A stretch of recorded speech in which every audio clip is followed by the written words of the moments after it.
Ce matin encore, je voudrais souhaiter à tous la plus cordiale bienvenue dans le cher nom, précieux nom du Seigneur. Vous remarquez que ma voix a un peu souffert. Cela s'est produit hier, sur le toit, lorsque le vent vif a séché la sueur malgré le soleil. Et pourtant, dans toutes les situations de la vie, quoi qu'il arrive, nous faisons confiance au Seigneur et nous sommes à sa disposition, comme nous sommes reconnaissants à Dieu pour tout, pour le salut, pour la grâce, pour le privilège de reconnaître en ces jours ce qu'il fait selon sa parole. Pas ce que font les hommes, pas ce que font les évangélistes, mais ce que Dieu fait maintenant, lui-même. Aujourd'hui, nous avons un jour très spécial, le jour de la Pentecôte, un souvenir de ce qui s'est passé là. Ce n'est pas arrivé une seule fois, mais toujours et encore une fois, cela est arrivé lorsque les gens sont devenus vraiment croyants. Ils ont fait les mêmes expériences qu'au commencement. Et je pense que nous allons profiter de cette matinée pour lire le plus grand nombre possible de passages bibliques afin de dissiper les derniers doutes et d'obtenir des éclaircissements sur ce qu'est réellement le baptême de l'Esprit. Comment est-ce qu'on peut l'expérimenter et quels sont les impacts, les conséquences, les effets de cette expérience. Ceux qui sont croyants depuis longtemps savent combien d'interprétations et d'opinions différentes existent à ce sujet. Mais je crois pouvoir dire qu'en ce lieu, nous ne défendons ni nos propres opinions, ni celles des autres. Ici, nous laissons Dieu s'exprimer. Seul ce qu'il a dit dans sa parole est valable. Tout le reste passe à côté de lui. Seul ce qui vient de lui nous ramène à lui. Et les expériences qui ont été faites au commencement doivent nécessairement être les mêmes à la fin et doivent être faites à la fin. Jésus-Christ est le même hier, aujourd'hui et le même éternellement. Rien ne peut changer dans ce que Dieu a fait et fait. Je voudrais juste m'arrêter un instant sur le psaume qui nous a été lu. Il n'a pas été lu jusqu'au bout. Il est dit, ou peut-être que ça a été lu jusqu'à la fin, mais dans tous les cas, le verset 3 dit, psaume 123, « Aie pitié Seigneur, aie pitié de nous » Psaume 123, verset 3, « Car nous sommes rassasiés de mépris. » Nous sommes rassasiés, oui, rassasiés de l'âme, de la moquerie des insouciants, du mépris des orgueilleux. Nous aimerions être méprisés pour l'amour du Seigneur, mais nous aimerions vivre les bénédictions de Dieu dans ce mépris. Nous aimerions marcher sur un chemin escarpé et épineux, mais nous aimerions que le Seigneur nous accompagne sur ce chemin. Nous voulons être sûrs que la direction est la bonne, que l'enseignement est le bon, et que comme nous l'avons entendu si clairement hier soir, aussi que notre vie soit mise en harmonie avec Dieu.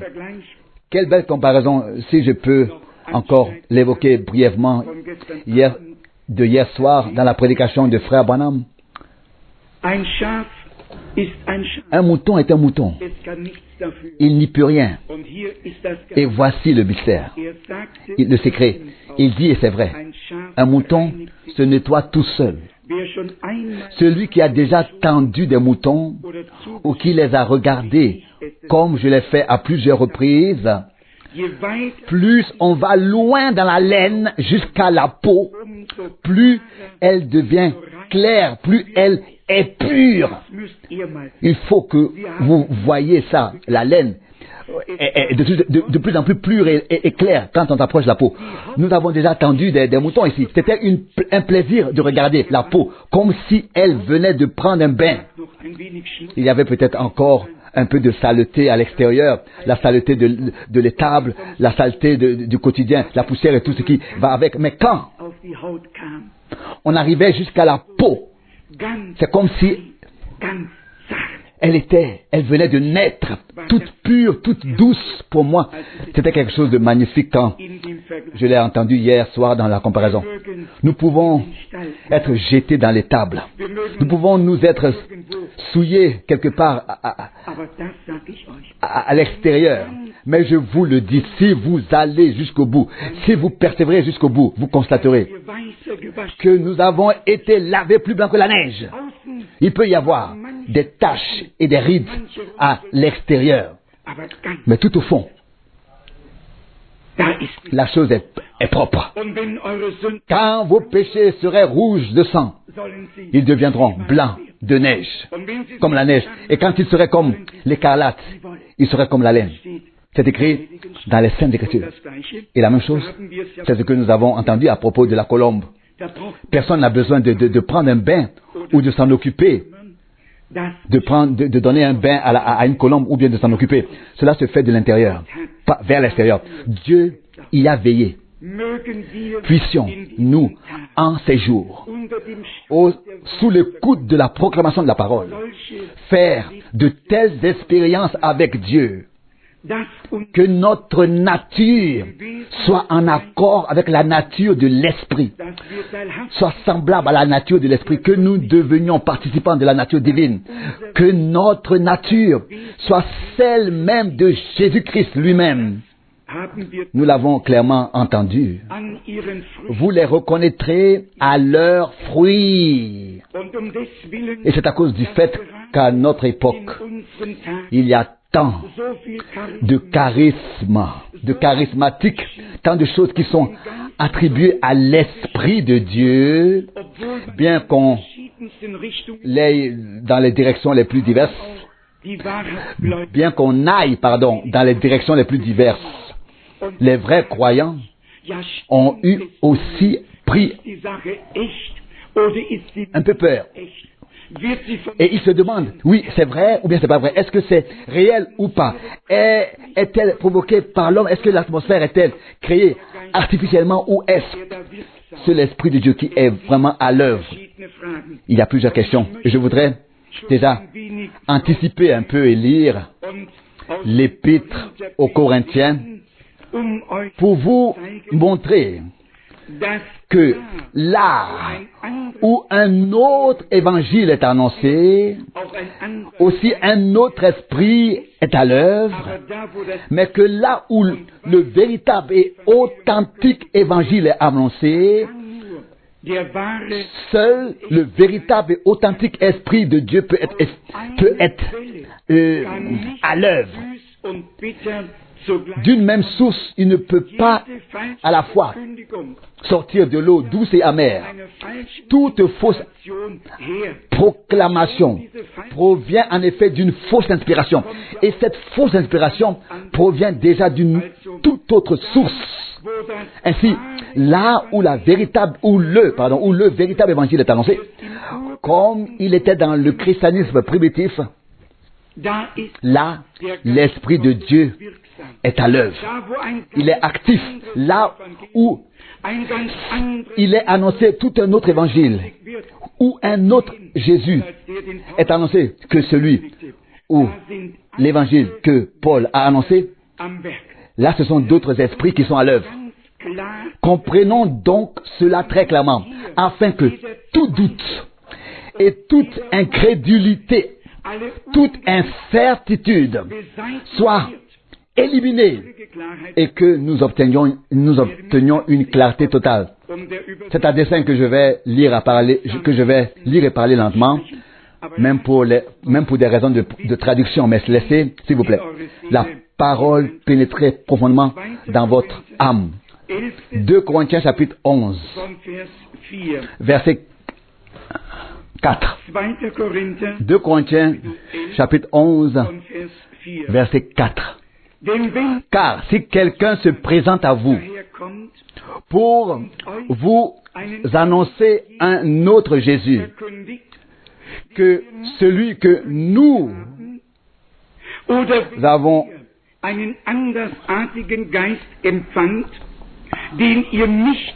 annoncé, ou si vous recevez un autre esprit que celui que vous avez reçu, ou un autre message de salut que celui que vous avez reçu, vous le supportez fort bien. Ensuite, Paul règle ses comptes avec les faux ouvriers dans le royaume de Dieu. Vous savez que notre Seigneur a donné l'avertissement le plus urgent concernant les derniers jours, à savoir que les deux choses seront si proches l'une de l'autre que si c'était possible. Mais Dieu, merci, cela n'est pas possible. Mais si c'était possible, même les élus seraient séduits. L'imitation doit ressembler de si près à l'original. Sinon, elle se remarque immédiatement. J'ai assisté à une réunion charismatique et la bannière était Jésus est Seigneur. Et ça sonne très bien. Le slogan, quand on le lit, ça fait de l'effet. Mais ce n'est pas ce que dit la Bible. Dans la Bible, il est écrit quiconque qui confesse que Jésus-Christ est le Seigneur. Pas seulement Seigneur, mais celui qui peut dire par l'Esprit que Jésus-Christ est le Seigneur. S'il est le Seigneur, alors il est Dieu. S'il est Dieu, alors il est le Seigneur. Savons-nous de quoi il s'agit ici? Qui ne dit pas aujourd'hui Jésus est Seigneur, Jésus est Seigneur. Pour nous, il n'est pas seulement Seigneur. Il est le Seigneur qui a créé le ciel et la terre. Il est Dieu, révélé sous forme humaine. Nous sommes reconnaissants de cette vérité. Je vais vous lire à ce sujet la parole tirée de Romains 9, afin que vous sachiez quel Jésus Paul annonçait. Romains chapitre 9, nous lisons ici à partir du verset 4. Ils sont israélites après tout, ayant reçu la position de fils et la gloire de Dieu, les alliances et la loi, le service divin, les promesses, à qui appartiennent les patriarches et de qui est issu Christ, le Messie selon la chair, qui est Dieu au-dessus de tous, loué éternellement. Amen. Ça, c'est le Jésus de la Bible. Emmanuel, Dieu avec nous.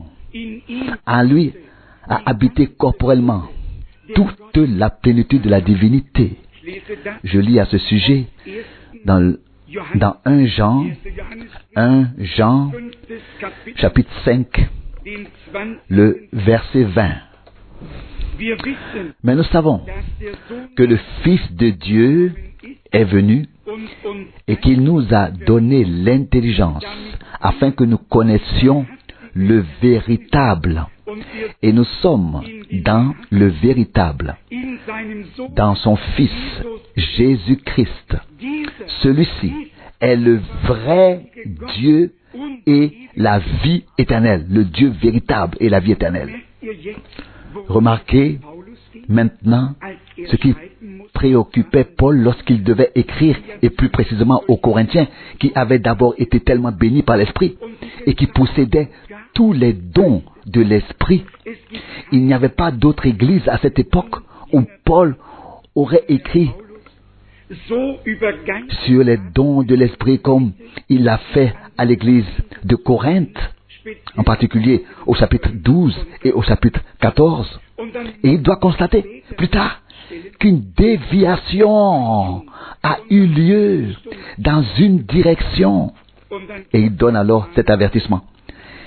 Si quelqu'un se présente à vous pour vous annoncer un autre Jésus, comment nos frères annonçaient-ils Jésus au commencement? Ils savaient qu'il était Dieu lui-même manifesté sous forme humaine.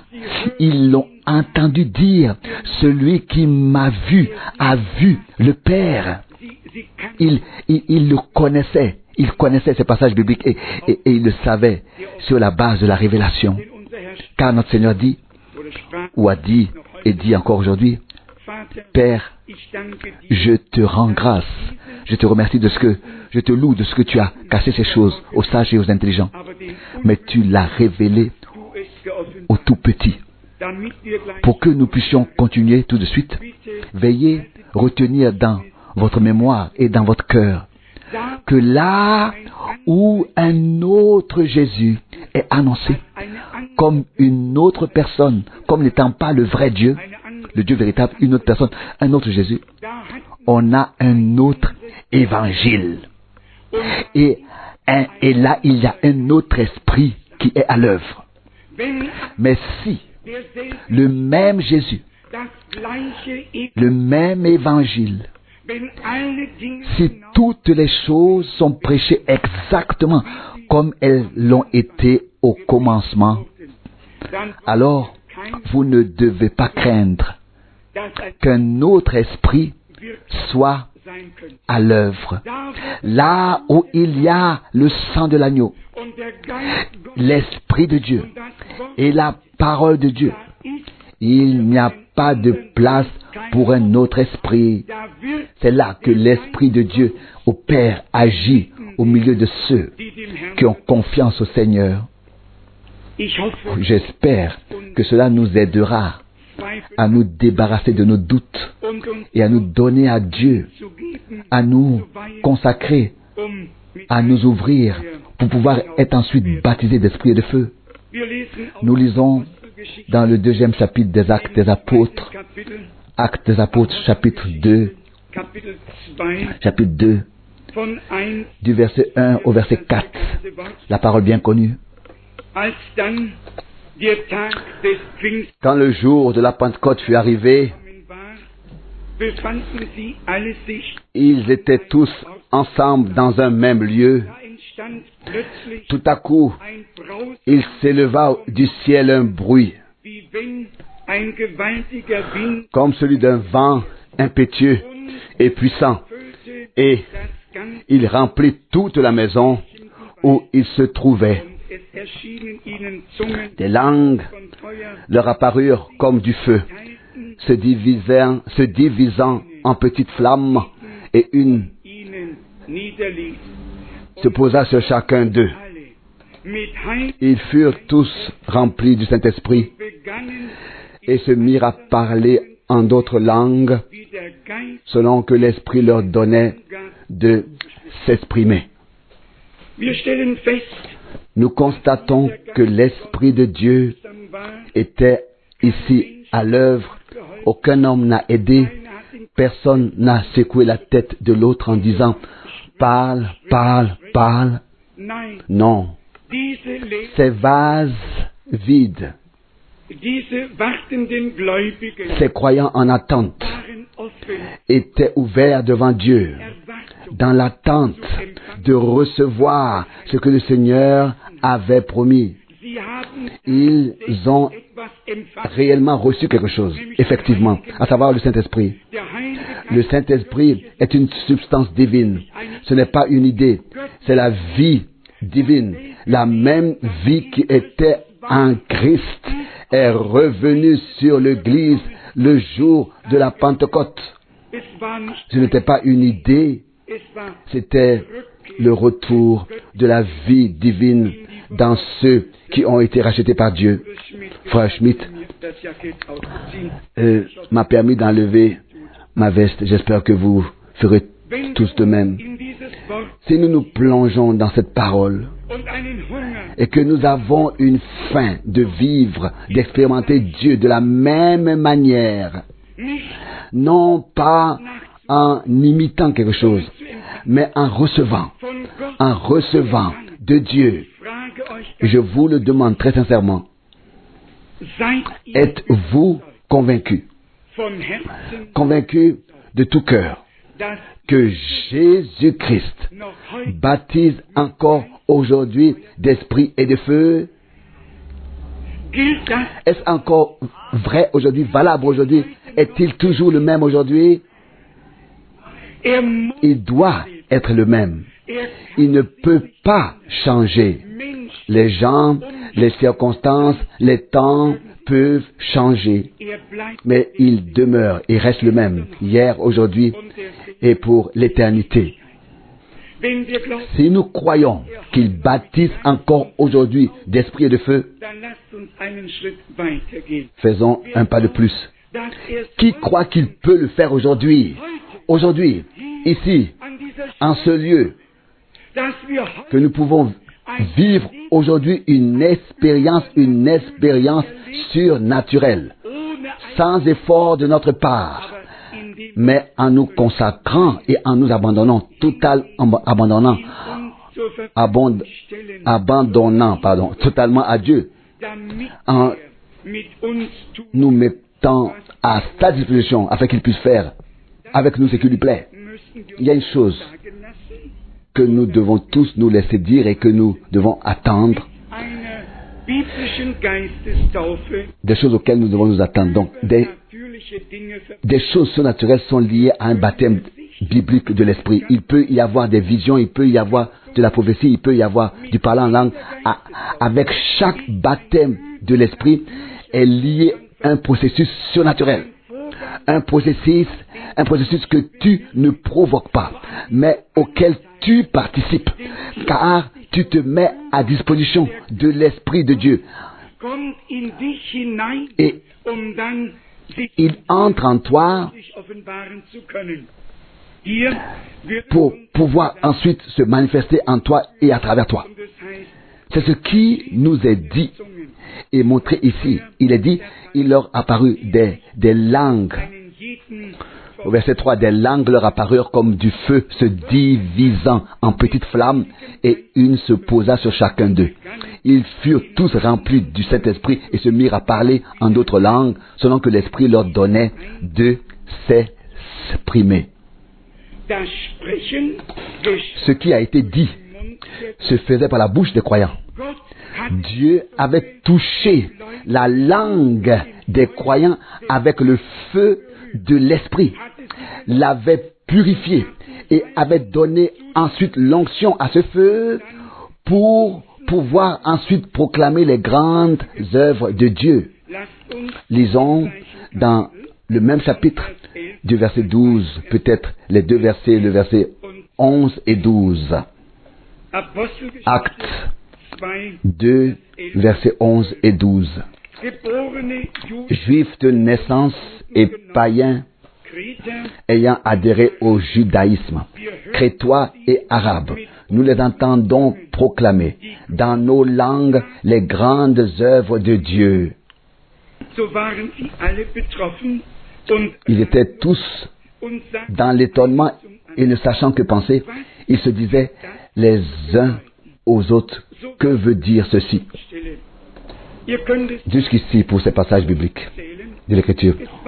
Vous pouvez lire et compter. Il y avait là environ 16 ou 17 nationalités différentes, des Mèdes, des Perses et des Élamites, et nous en avons encore énuméré quelques-uns ici. Et il est dit, nous les entendons proclamer dans nos langues les grandes œuvres de Dieu. Un double miracle se produisit alors. Dieu a inspiré de manière surnaturelle à ceux qui parlaient ce qu'ils devaient dire et dans quelle langue. Et le même Dieu a fait en sorte que tous ceux qui écoutaient, chacun entende ce qui était dit par l'Esprit dans sa propre langue. 2 miracles. L'un parmi ceux qui parlaient, le second parmi ceux qui écoutaient. Lorsque l'Esprit de Dieu commence à agir, des miracles se produisent avec celui qui parle et avec ceux qui écoutent. C'est alors que le lien se tisse entre celui qui parle et ceux qui écoutent. Et aujourd'hui, encore, si vous êtes de Dieu, vous entendrez la voix de Dieu. Vous entendrez la parole de Dieu claire et distinctement. Et vous n'aurez pas besoin qu'on vous l'interprète. Vous serez enseigné par Dieu. Permettez-moi de lire encore plus loin, ici dans le même chapitre, du verset 14, où Pierre donne l'éclaircissement et l'explication par ces mots. Alors Pierre, s'étant joint aux 11, s'adressa à eux en ces termes élevant la voix. Hommes juifs, et vous tous qui habitez Jérusalem, sachez ceci, et prêtez l'oreille à mes paroles. Ces hommes-là ne sont pas ivres, comme vous le pensez. Ce n'est que la 3e heure du jour. Non, c'est ici que s'accomplit la promesse du prophète Joël. Dans les derniers jours, cela arrivera, dit Dieu.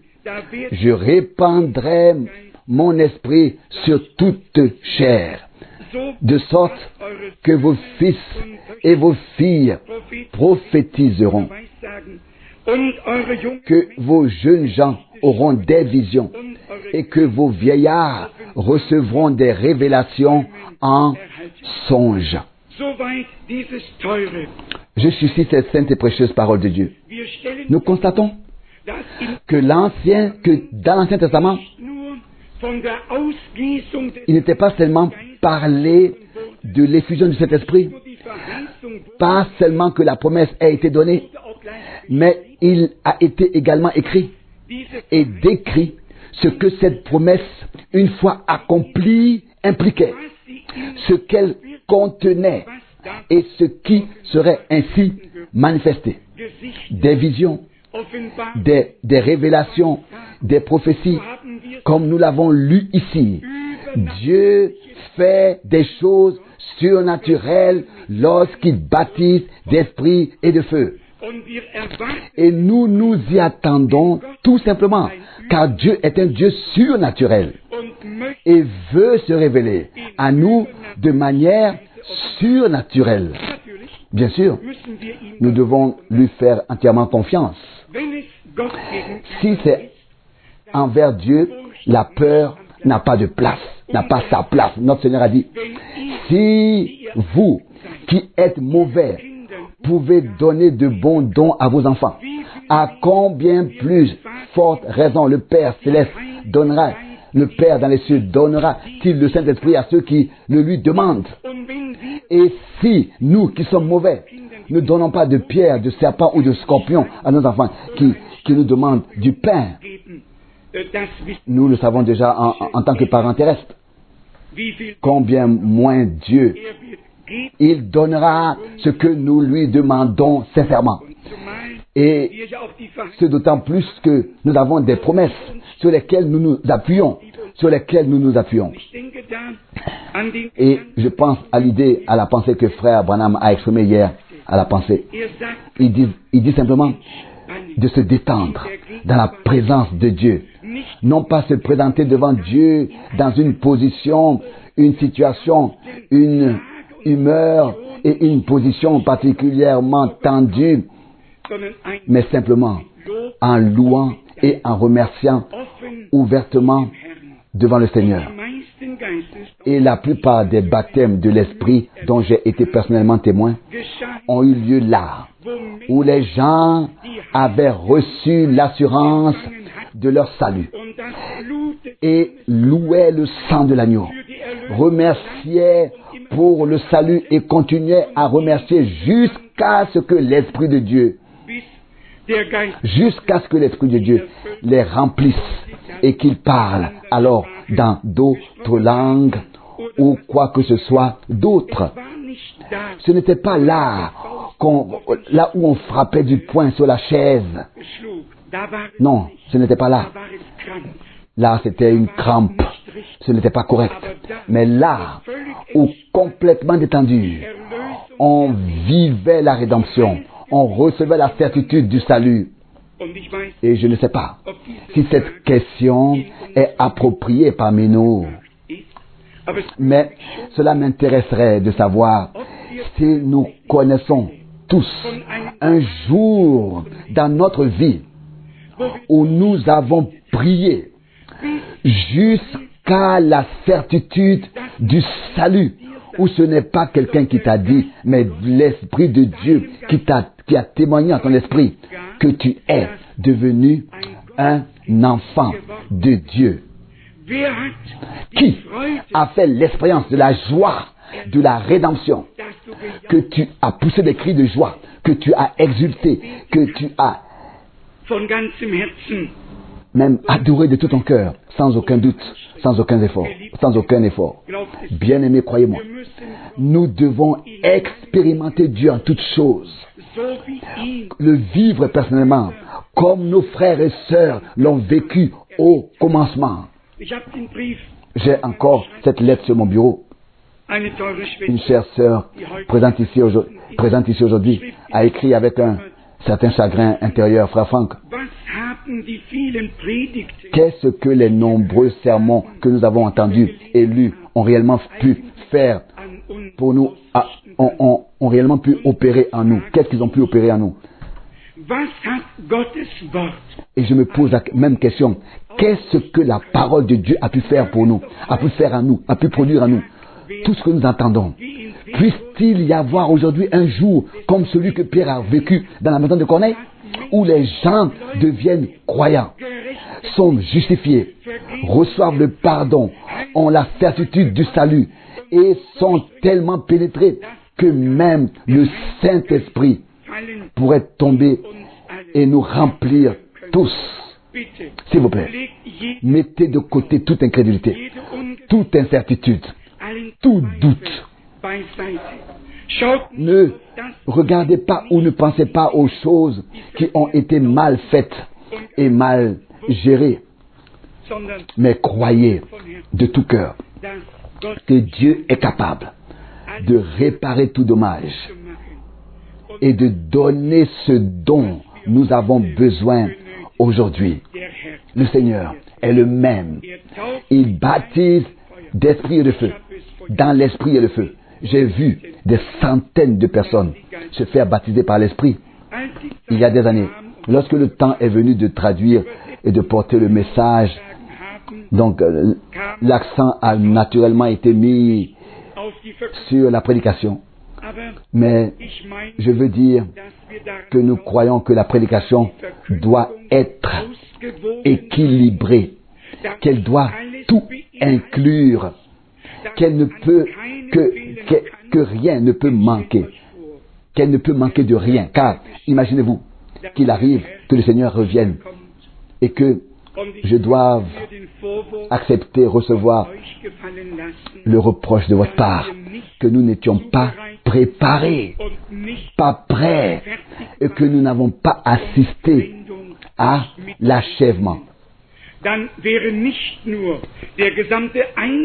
Nous n'avons pas vécu, pris part à l'achèvement, pas assisté. Alors, non seulement tout l'engagement aurait été vain, nous aurions alors connu la plus grande déception de notre vie. Et ça, je ne peux pas me le permettre. Vous, mais vous non plus. Vous avez entendu la parole dans sa pureté et sa clarté. C'est vraiment à nous tous maintenant de nous mettre ainsi en présence de Dieu, sans aucun doute, en laissant vraiment tout derrière nous et en ne regardant plus que la croix et le crucifié.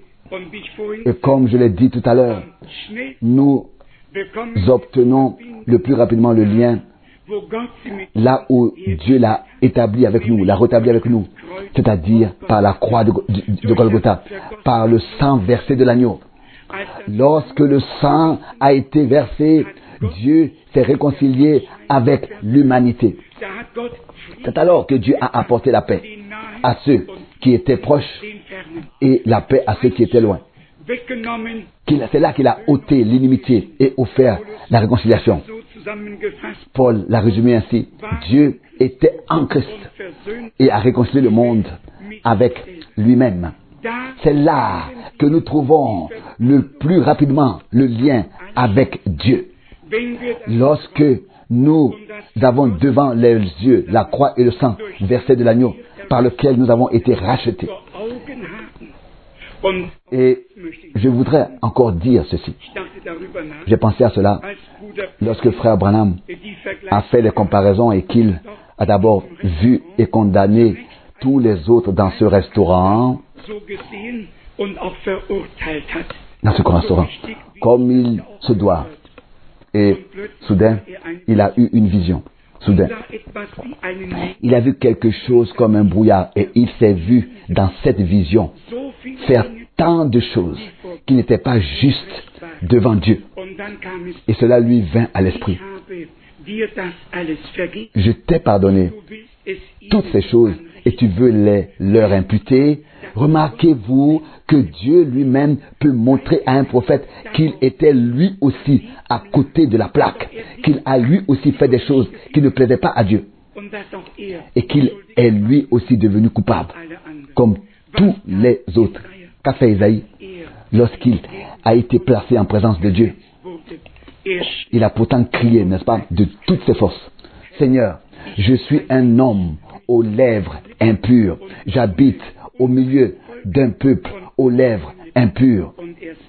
Et ce n'est qu'alors qu'un des chérubins prit sans doute le charbon de l'autel et toucha ses lèvres. Souvenons-nous que nous sommes tous coupables. Mais pas seulement. Souvenons-nous et croyons de tout cœur que la lettre de condamnation a été déchirée, effacée et déchirée, et que notre dette à tous a été placée sur l'agneau de Dieu. Voici l'agneau de Dieu qui enlève les péchés du monde, qui ôte le péché du monde. Ésaïe 53. Il a fait retomber sur lui la culpabilité de tous et le châtiment de nous tous. Il a porté nos maladies, il a pris sur lui nos douleurs, il s'est chargé du péché et de tout. C'est pourquoi il avait l'air si défiguré. Avez-vous déjà vu des malades, de vrais malades, vraiment malades, comme leur apparence peut être défigurée par la maladie, Quand il est dit de notre Seigneur en Ésaïe 53, qu'il n'avait ni forme, ni beauté pour que nous puissions le regarder. Non, ils se sont voilés la face devant lui. Ainsi son aspect ne ressemblait plus à celui des enfants des hommes. Qu'est-il écrit où? Est-il écrit dans les Proverbes ou dans le Cantique des Cantiques? Le plus beau entre des milliers, aucun aussi beau que toi, aussi charmant. Mais sur le chemin de Golgotha, sur ce chemin, vous devez suivre la crucifixion, la culpabilité du monde entier, le péché de tous les pécheurs, les maladies de tous les malades étaient déposées sur lui. Nous pouvons imaginer alors son apparence. À quoi est-ce qu'il a ressemblé? Il a porté tout cela pour l'amour de nous, par amour pour nous. Bien-aimé, la rédemption lui a coûté quelque chose. Ce n'est pas avec de l'or ou de l'argent, mais avec le sang coûteux, le sang précieux de l'agneau, que nous avons été rachetés. Et si nous nous plaçons dans la situation où nous étions sans Dieu et sans espérance, sous le jugement de condamnation sur cette terre, et que Dieu a eu pitié de nous et a fait intervenir sa grâce dans notre vie Que se passe-t-il en nous alors? Une rupture intérieure, une brisure, un regret, ce qu'on appelle une repentance, une conversion, mais un regret précède tout cela. Nous sommes désolés d'être responsables du fait que le Seigneur ait dû prendre ce chemin et en même temps, nous le remercions d'avoir emprunté ce chemin pour payer le prix, une fois pour toutes de notre rédemption.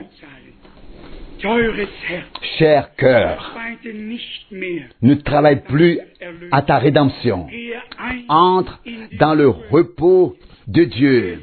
Il y a un repos présent pour le peuple de Dieu.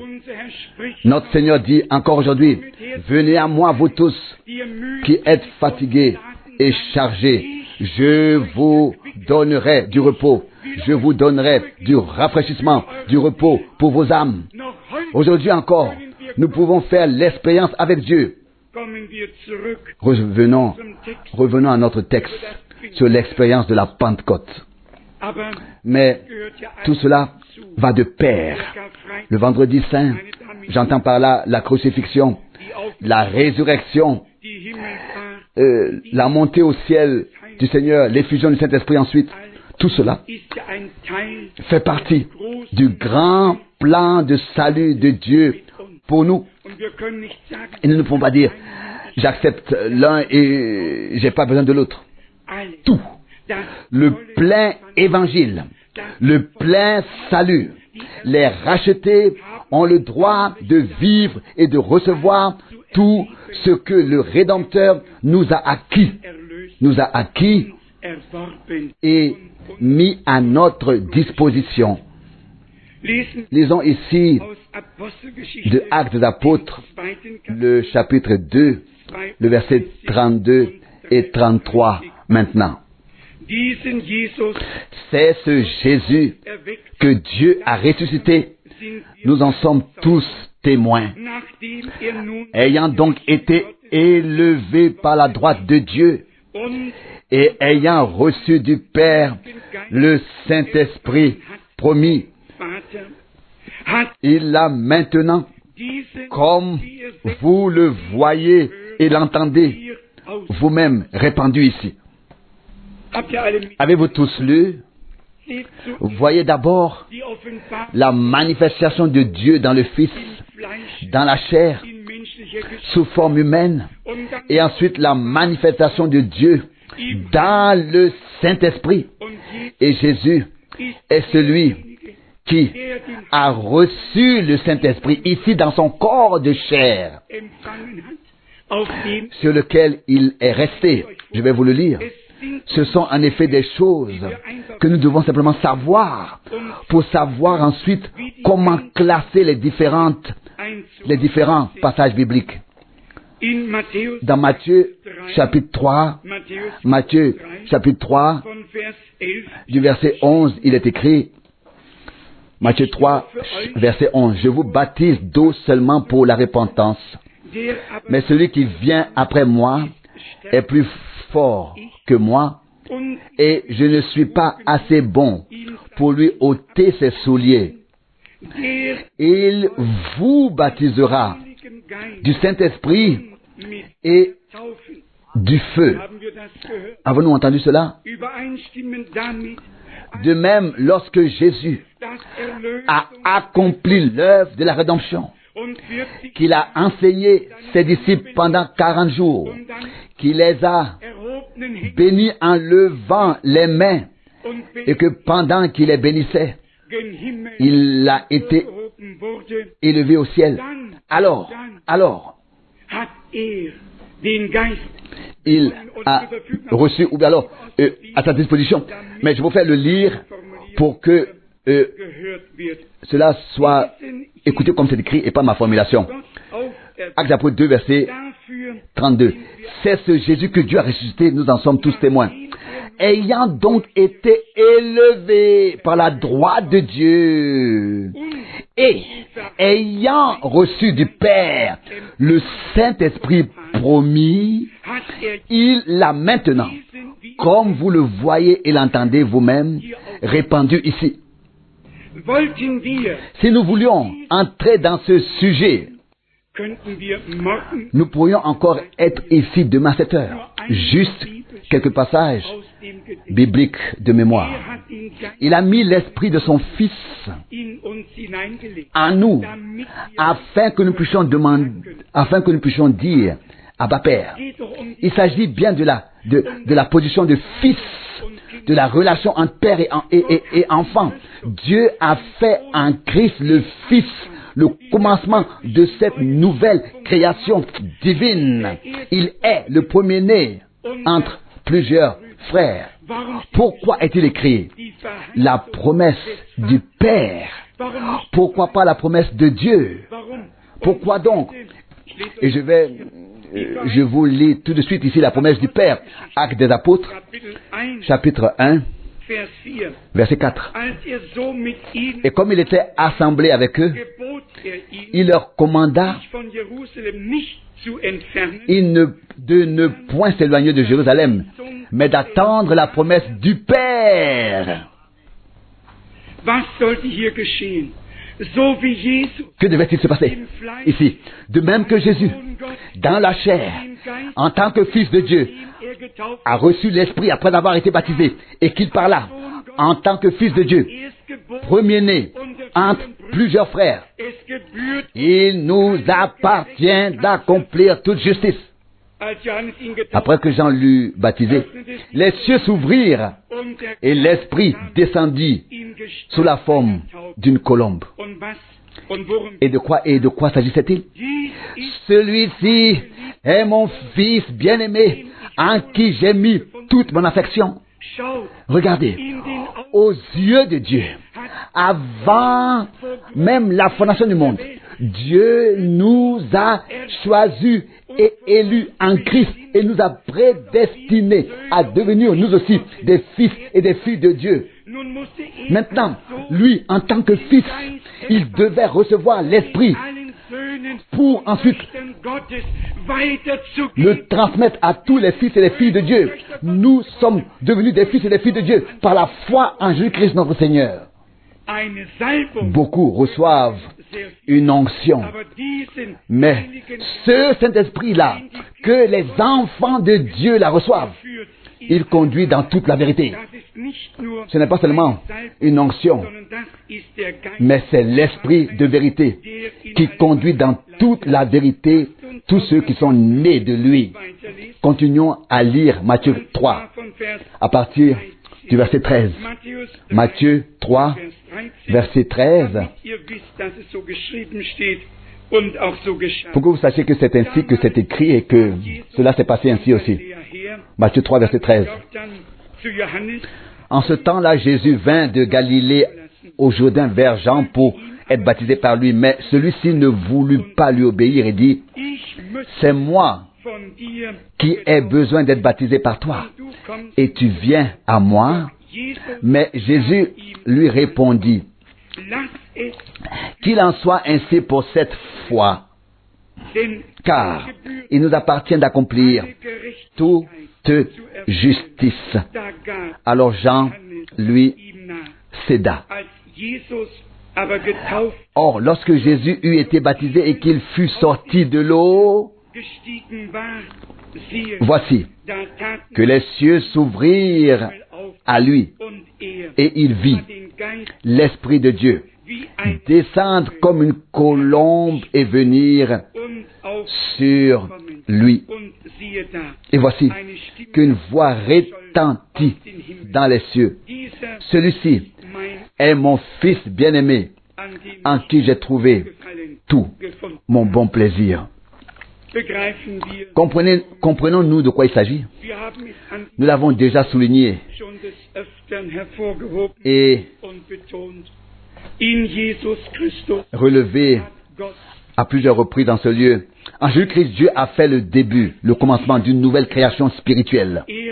Il est le deuxième Adam. Et de même que dans le premier Adam, tous meurent, c'est en Christ que tous ceux qui croient en lui de tout leur cœur sont rendus vivants. Et c'est par la nouvelle naissance que nous naissons dans la race divine.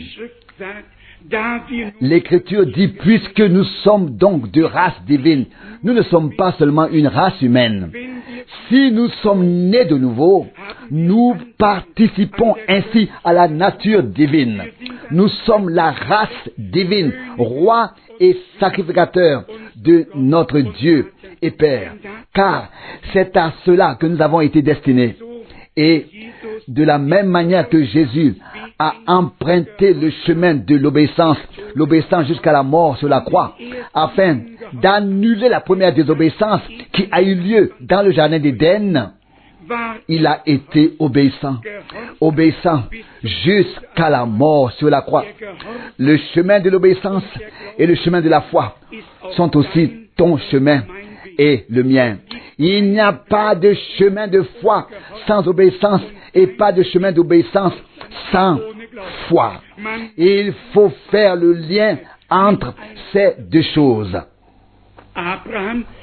Abraham a cru Dieu et il a obéi.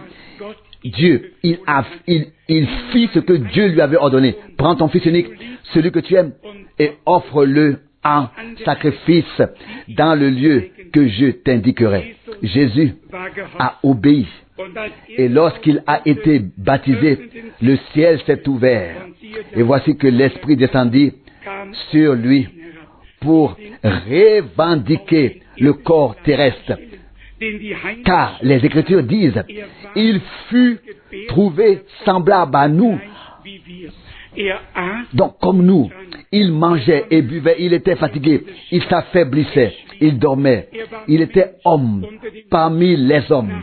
Extérieurement, il était homme. À l'intérieur, il était Dieu. Il était Dieu manifesté sous forme humaine. Mais nous devons voir cela très très clairement. L'enveloppe était une enveloppe humaine. Et maintenant, l'Esprit est venu revendiquer ce corps.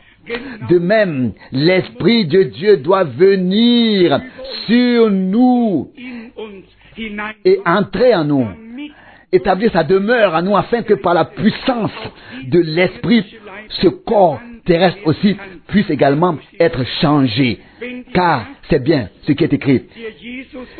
Si la puissance de celui qui a ressuscité Jésus dans les morts habite dans vos corps mortels, il sera eux aussi, nos corps mortels, rendus à la vie, changés. Il est absolument nécessaire pour participer au changement de notre corps et à l'enlèvement que nous expérimentions le même baptême de l'Esprit que celui vécu alors par les croyants au commencement. Si ce n'était pas le cas, ou si ce n'était pas le cas aujourd'hui, alors nous resterions à la traîne, nous ne serions pas enlevés. Le mot est peut-être très dur et quelqu'un pourrait dire, est-ce encore une bonne nouvelle?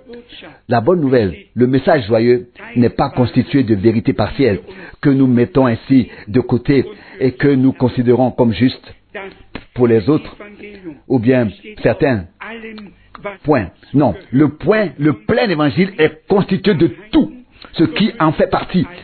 Et s'il s'agit de vérité isolées, elles doivent toutes être intégrées et vécues et expérimentées dans le concept global de Dieu et de l'Église. Il n'y a pas d'autre moyen. J'ai lu un traité d'un pasteur évangéliste sur le baptême biblique et il a pris au hasard la parole de l'épître aux Corinthiens où Paul a écrit « Le Seigneur ne m'a pas envoyé pour baptiser et je suis heureux de n'avoir baptisé personne d'autre qu'un tel et un tel. » Là, il énumère, je crois, 2 ou 3 personnes. Et l'homme a pris cette phrase pour prouver l'insignifiance d'un tel baptême biblique, du baptême d'eau. Donc. Mais au lieu de prendre tous les autres passages sur ce sujet, on en choisit un, peut-être même le meurtrier sur la croix, qui n'a pas pu se faire baptiser parce qu'il n'en avait pas eu l'occasion. Et c'est exactement la même chose en ce qui concerne, n'est-ce pas, le thème du baptême de l'Esprit. Il y a des gens qui choisissent des passages qui n'ont pas grand chose à faire qui n'ont pas grand chose à voir avec le sujet lui-même. Et ils écrivent et parlent à côté de Dieu. Non, nous sommes reconnaissants au Seigneur de n'avoir à rendre compte à aucune institution, à aucune dénomination, mais de pouvoir annoncer librement et ouvertement l'ensemble du conseil de salut de notre Dieu tel qu'il a été annoncé dans le christianisme primitif. Et le baptême de l'Esprit en fait également partie. Que vous me croyez ou non, si l'Esprit n'était pas venu sur cette enveloppe que nous connaissons comme Jésus-Christ, sur ce corps humain, aucune résurrection n'aurait pu avoir lieu. La revendication de l'Esprit devait se faire sur le corps. Il ne s'agit pas de l'âme. Ton âme est sauvée par Golgotha. Nous ne parlons pas maintenant du salut de l'âme.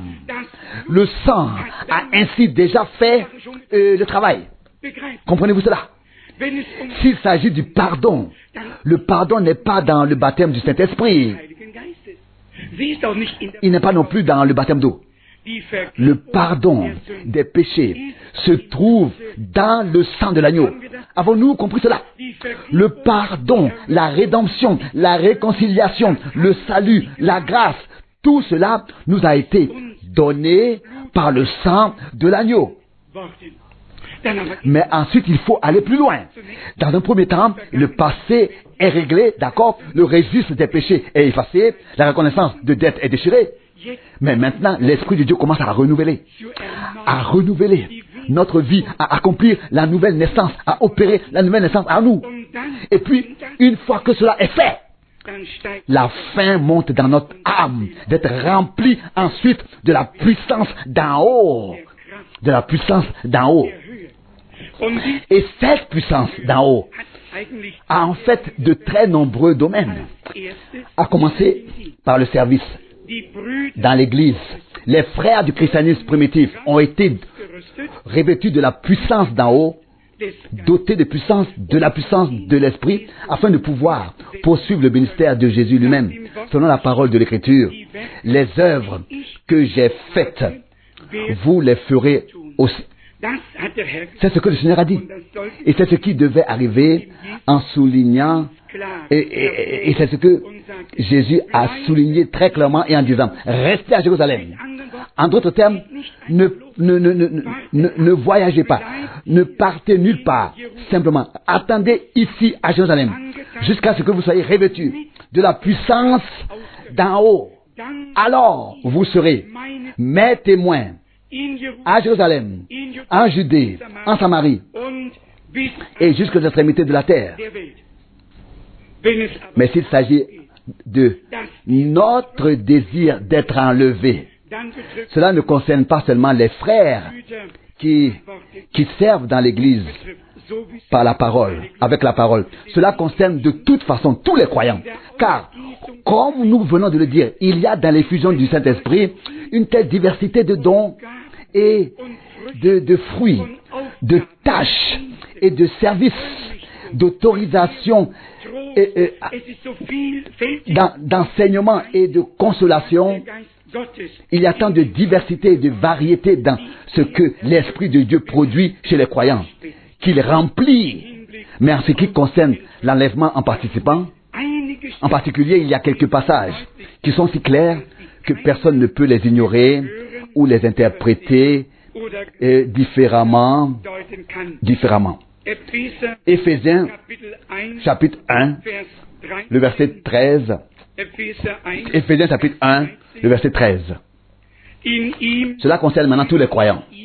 En lui, vous aussi, après avoir entendu la parole de la vérité, le message de votre salut, et après l'avoir cru, vous avez été scellés du Saint-Esprit promis, qui est le gage et la garantie de notre héritage pour la rédemption de son Église, qu'il s'est acquise à la louange de sa gloire.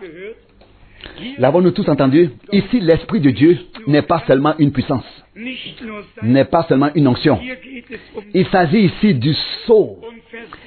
Et ne sont scellés que ceux qui croient la parole de vérité, qui l'acceptent et la reçoivent, qui appartiennent à la semence divine, qui ne s'opposent pas à la vérité et ne lui résistent pas, mais qui se laissent conduire par l'Esprit dans toute la vérité.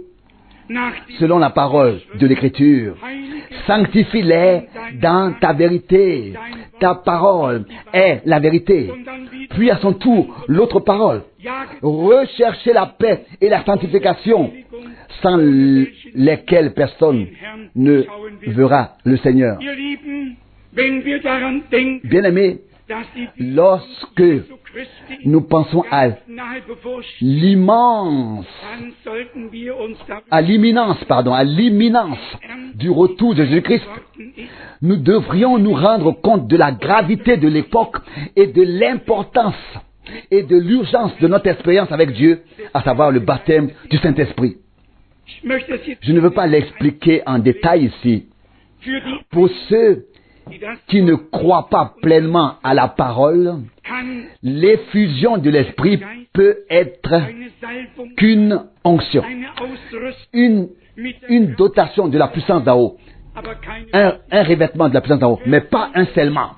Scellés sont seulement ceux qui ont été, sont et seront pour l'éternité la propriété éternelle de Dieu. Sa propriété, car il y a aussi ceux à qui le Seigneur doit dire: je ne suis pas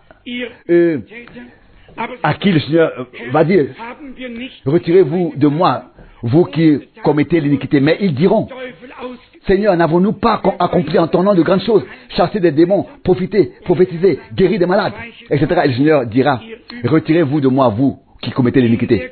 Dans l'église du Dieu vivant, il s'agit vraiment que chaque proclamation, chaque annonce, chaque prédication, chaque enseignement soit présenté de manière équilibrée, afin que tous puissent s'y éprouver, s'y examiner et remercier Dieu s'il n'y a pas de résistance en nous lorsque la parole est annoncée.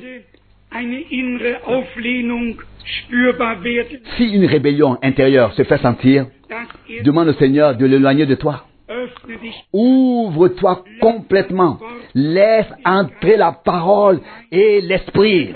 Nous croyons que la parole et l'esprit agissent ensemble dans la troupe rachetée par le sang.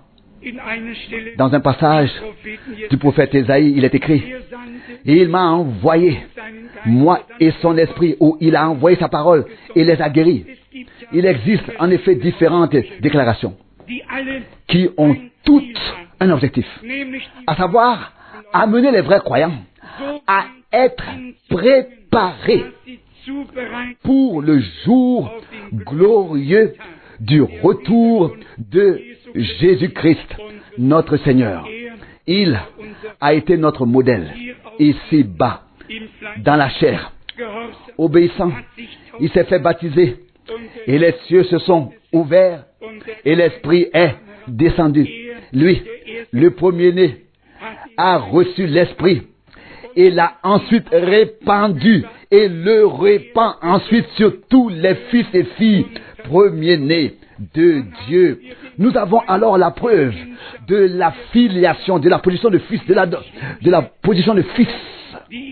Comme il est écrit: à tous ceux qui l'ont reçu, il a donné le pouvoir de devenir enfants de Dieu, à ceux qui croient en son nom. Ici, dans Éphésiens, chapitre 4, il est écrit au verset 30, Éphésiens, chapitre 4, verset 30, et n'attristez pas le Saint-Esprit de Dieu, par lequel vous avez été scellés pour le jour de la rédemption. Scellés pour le jour de la rédemption. Nous pourrions maintenant passer au chapitre 8 de Romains, où Paul écrit et rapporte que toute la création aspire à être libérée de la corruption. Romains, chapitre 8. Nous lisons d'abord le verset 11. Et si l'esprit, Romains 8, verset 11, et si l'esprit de celui qui a ressuscité Jésus d'entre les morts habite en vous, celui qui a ressuscité Jésus-Christ d'entre les morts donnera aussi la vie à vos corps mortels par son esprit, parce qu'il habite en vous. Ça, c'est la parole de Dieu. Est-ce que nous remarquons comment c'est important et à quel point elle est importante? La parole, je le répète encore une fois, pas seulement de recevoir la vie éternelle. La vie éternelle est accordée à tout homme qui devient croyant de cœur en Jésus-Christ, qui croit de tout son cœur, qui croit de tout son cœur en Jésus-Christ, notre Seigneur. D'après la parole de l'Écriture, Jean 5, verset 24, un passage préféré de frère Branham, laissez-moi vous le lire. Il ne s'agit pas seulement de recevoir la vie éternelle. Jean 5, verset 24. En vérité, je vous le dis, celui qui écoute ma parole et croit à celui qui m'a envoyé a la vie éternelle et il ne vient pas en jugement, mais il est passé de la mort à la vie. Nous obtenons la vie éternelle par la foi en Jésus-Christ, notre Seigneur. Mais il s'agit de bien plus que cela ici. En ce qui concerne l'enlèvement, il ne s'agit pas seulement d'avoir la vie éternelle, mais d'être changé dans notre corps mortel aussi et d'être enlevé. Ce mortel doit revêtir l'immortalité. Ce périssable doit revêtir l'incorruptibilité. Nous ne voulons pas être seulement sauvés. Nous voulons appartenir à l'épouse. Nous voulons faire partie de la première résurrection. Nous voulons être présents lorsque le Seigneur reviendra. Et regardez comme c'est clair. Romain écrit ici. Donc, si l'esprit de celui qui a ressuscité Jésus-Christ d'entre les morts, oui, habite en vous, alors il rendra aussi la vie à vos corps mortels par son esprit, parce qu'il habite en vous. Il est donc très important que nous en fassions l'expérience. Romains 8, verset 19 maintenant. Il est donc important que l'Esprit fasse sa demeure en nous. Maintenant, Romains 8, verset 19. Aussi la création attend-elle avec un ardent désir la manifestation des fils de Dieu. Nous pouvons donc lire tout cela. Je passe ensuite au verset 23. Mais non seulement elle, la création, mais nous aussi qui possédons déjà l'Esprit comme premier don.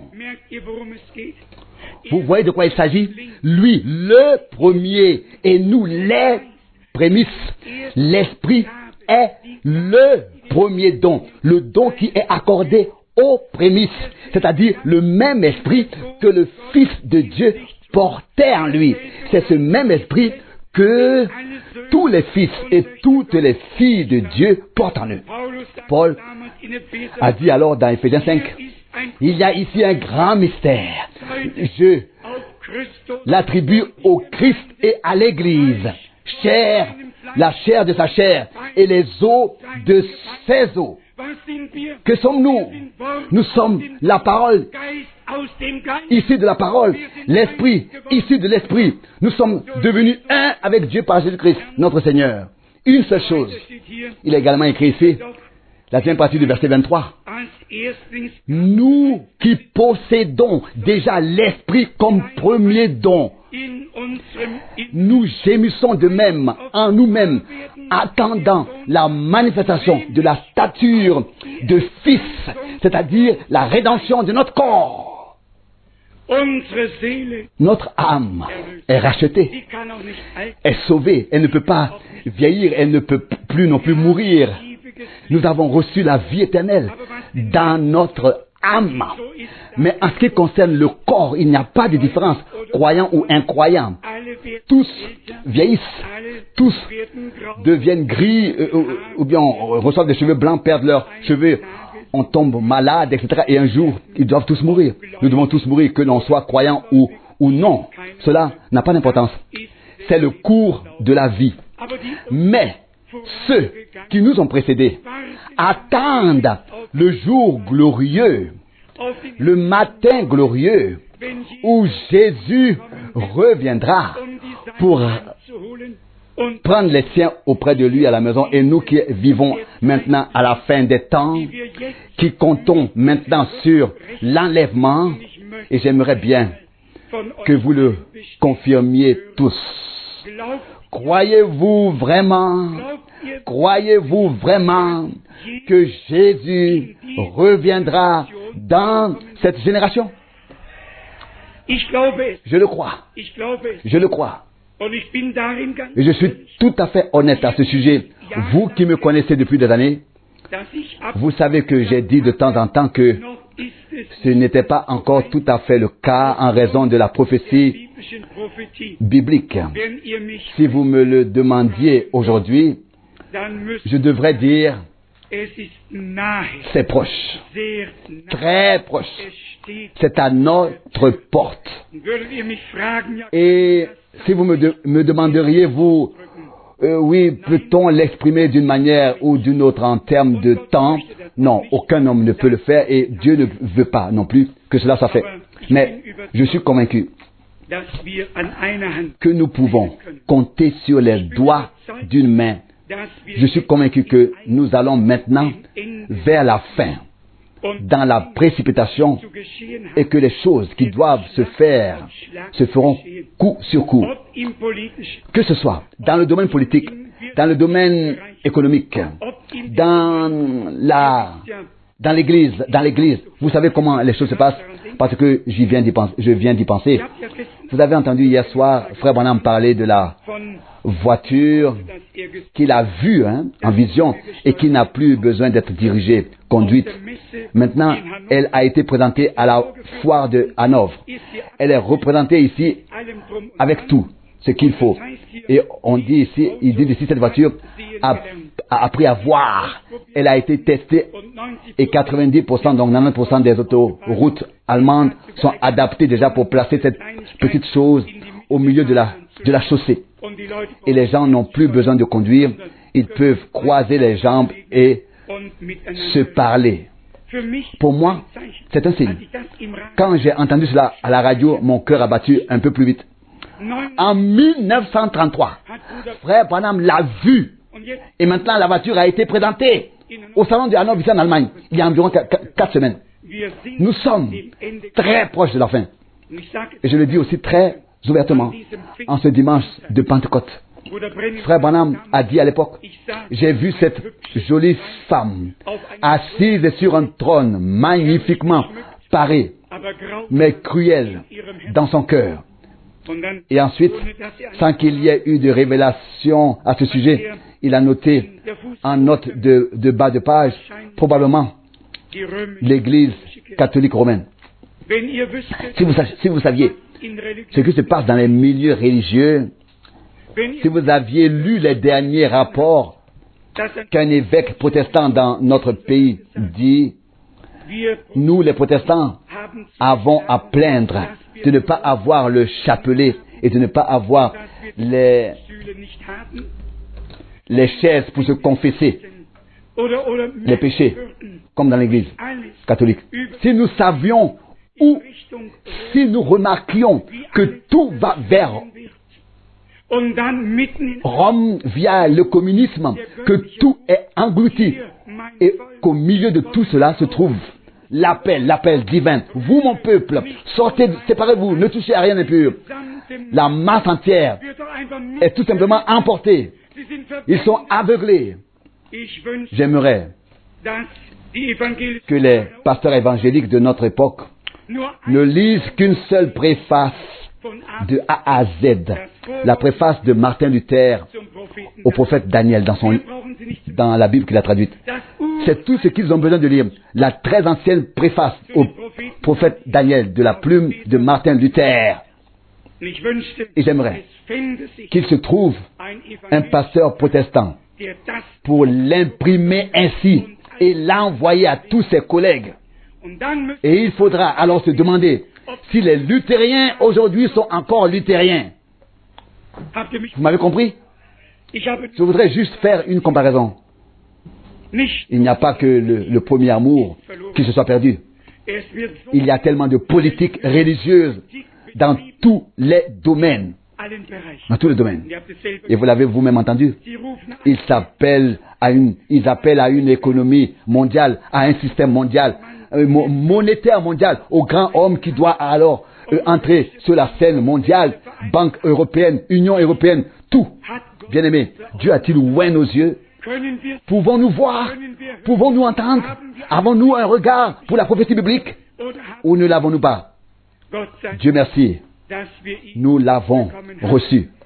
Mais comme je l'ai dit, nous ne pouvons pas parler de ces choses en ce jour.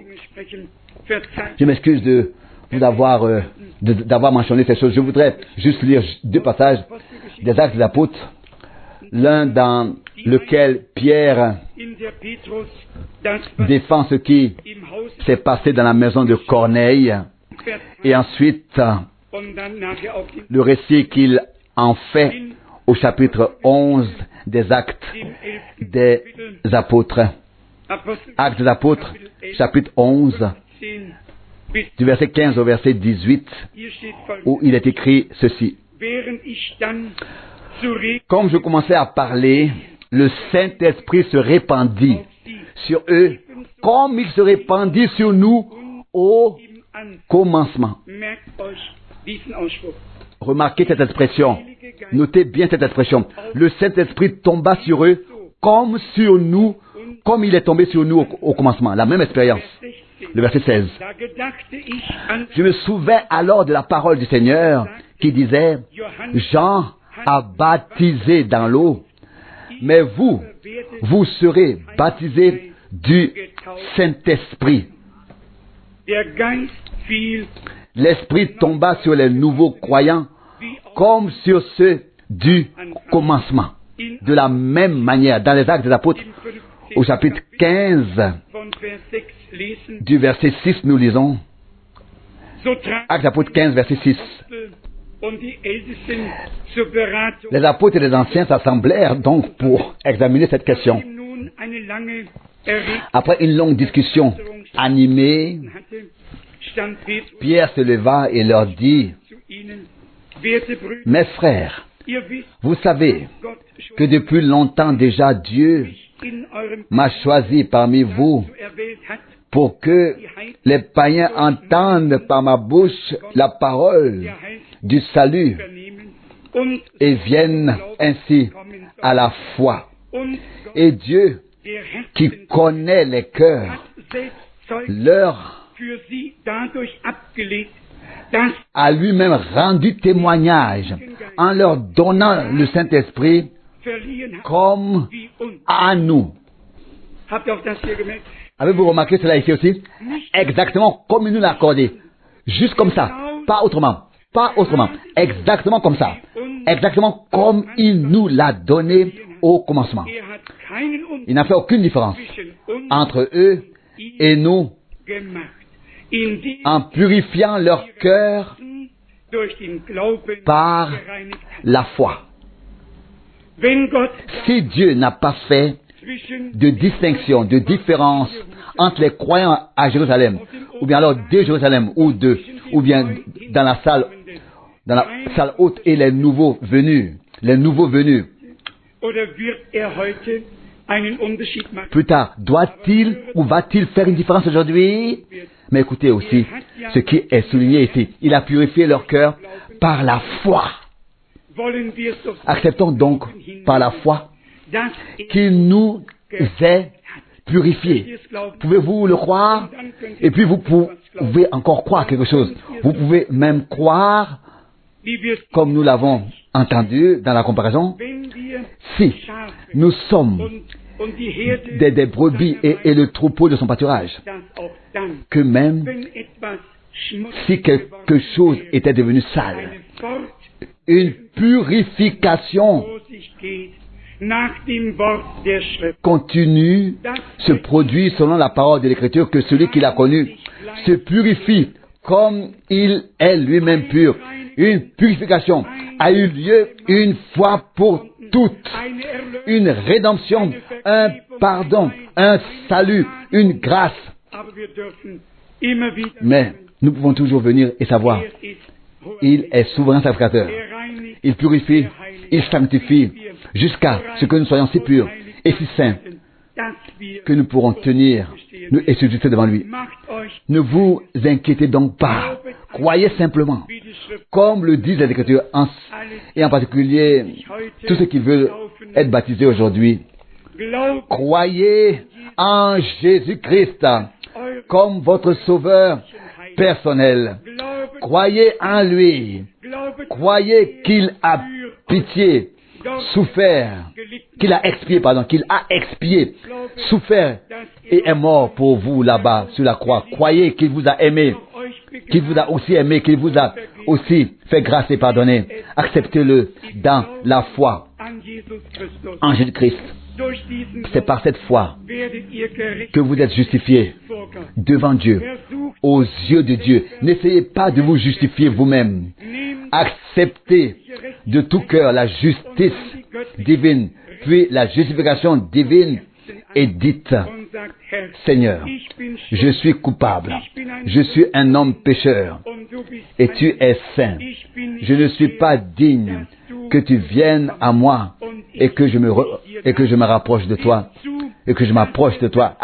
Admettez, reconnaissez que nous sommes ce que la parole de Dieu dit, c'est-à-dire des hommes devenus coupables, nés dans ce monde déjà séparés de Dieu par la transgression, mais ensuite réconciliés avec Dieu en Christ. Acceptez cette réconciliation par la foi en l'œuvre de rédemption accomplie sur la croix à Golgotha. Et à celui qui croit ainsi et qui accepte Jésus-Christ de tout son cœur, à lui s'applique cette parole de notre Seigneur tirée de Marc 16, versets 16 et 17. Celui qui croira et qui sera baptisé sera sauvé. Vous voyez? Vous croyez? Et parce que vous croyez, vous vous faites baptiser en sachant que par le sang de l'agneau, votre culpabilité, vos fautes ont été effacées, votre péché est pardonné.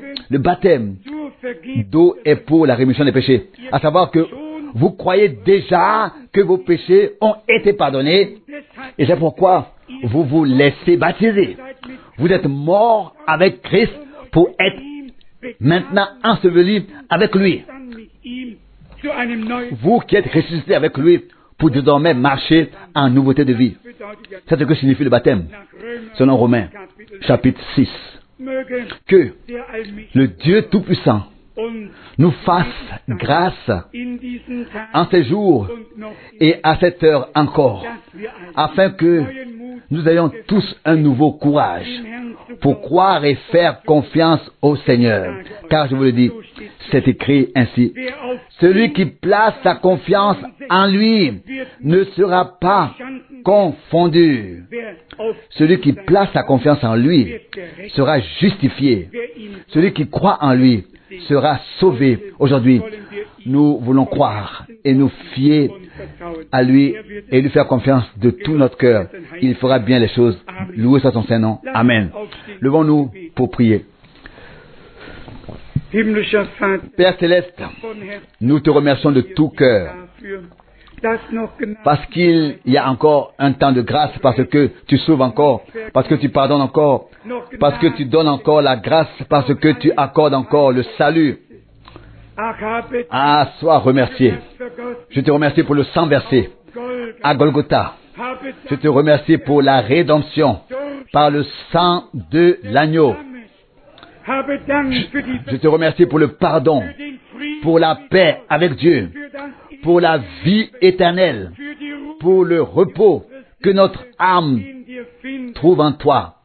Ô Dieu fidèle, bénis tous ceux qui ont pris leur décision, mais bénis aussi tous ceux d'entre nous qui ont pris la décision d'être là pour toi, d'abandonner toute tiédeur, de laisser derrière nous toute paresse, de devenir ardent d'esprit, prêt à servir le Seigneur. Ô Dieu fidèle, Ne laisse pas passer ce jour sans que les cieux ne s'ouvrent et que le Saint-Esprit ne descende sur nous comme au commencement, autrefois. Car tu ne fais aucune distinction. Avec toi, il n'y a pas d'acception de personne. Nous te remercions encore une fois pour ta parole, pour ton sang et pour ton esprit, car trois sont qui rendent témoignage. Alléluia, Alléluia, Alléluia. Seigneur fidèle, tu es proche de nous, tu es plein d'amour, tu es merveilleux. Que ta paix, qui est supérieure à toute la raison des hommes, gouverne et garde nos cœurs et nos esprits en Jésus-Christ, notre Seigneur. Amen.